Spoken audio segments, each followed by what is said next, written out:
Halo semuanya, pernah nggak sih Anda ngerasa lebih sengsara karena mikirin sesuatu dibanding pas kejadiannya beneran? Nah, kali ini kita akan bedah salah satu emosi manusia yang paling dasar sekaligus paling rumit, rasa takut. Kita juga akan lihat gimana para filsuf besar ngajarin kita untuk menghadapinya. Yuk, kita mulai perjalanan ini. Kita mulai dengan pertanyaan ini. Pertanyaan yang kayaknya relate banget ya buat kita semua. Seringkali sumber penderitaan terbesar kita itu bukan apa yang terjadi di luar sana loh, melainkan drama yang kita ciptakan dan kita putar ulang terus-menerus di dalam pikiran kita sendiri. Oke, kita bedah lebih dalam yuk. Kita akan mulai dari sudut pandang kaum Stoa. Mereka ini punya pandangan yang menurut saya sangat menarik dan radikal. Kata mereka, ketakutan kita itu sebenarnya bukan berasal dari peristiwanya, tapi dari cara kita menilai peristiwa itu. Kutipan dari filsuf Stoa, Epictetus ini benar-benar langsung ke intinya. Coba dibayangin pas mau presentasi penting atau wawancara kerja. Sebagian besar kecemasan yang kita rasain itu kan bukan tentang acaranya, tapi tentang semua kemungkinan skenario buruk yang kita bayangin akan terjadi. Jadi, menurut Epictetus, tujuan utama filsafat itu ya untuk mencapai ketenangan jiwa. Gimana caranya? Gampang, dengan ngajarin kita untuk fokus hanya pada apa yang bisa kita kendalikan, yaitu pikiran dan tindakan kita sendiri.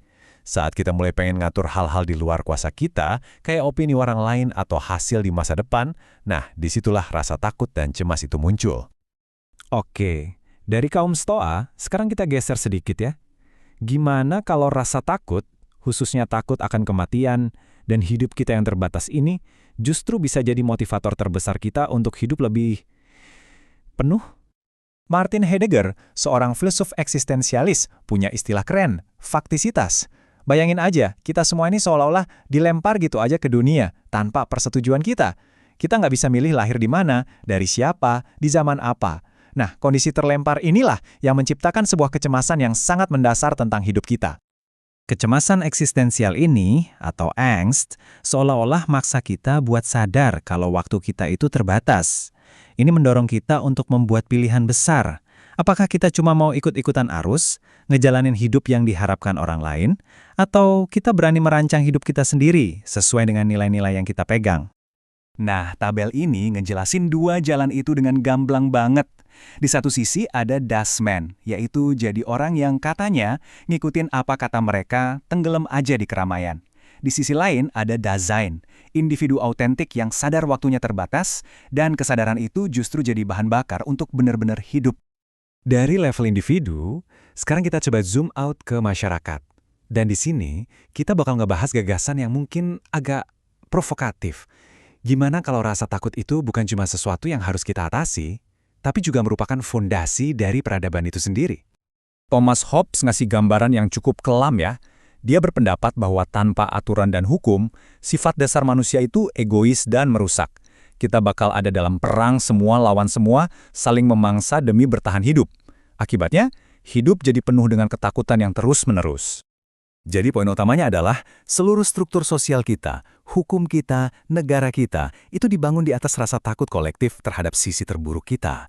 Kita setuju buat berhenti di lampu merah bukan cuma karena ada aturan, tapi karena kita takut sama kekacauan dan bahaya kalau semua orang seenaknya.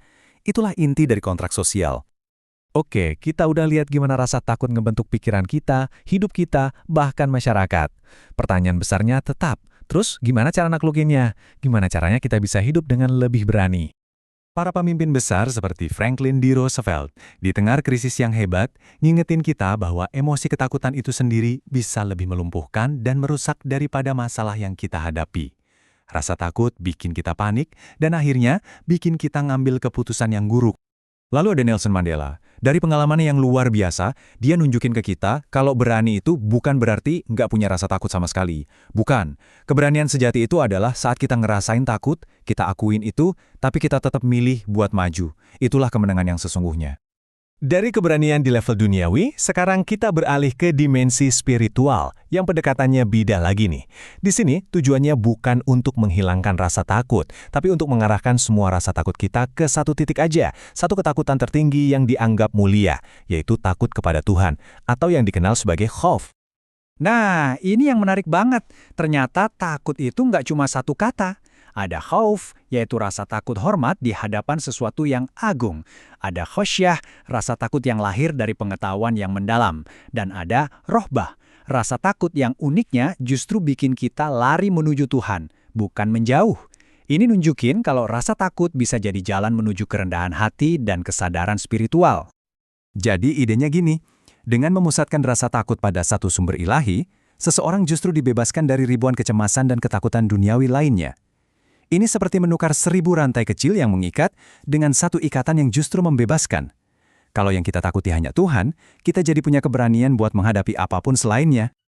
Oke, kita akan akhiri perjalanan filosofis kita dengan satu pemikiran terakhir yang cukup menantang dari dunia kuno.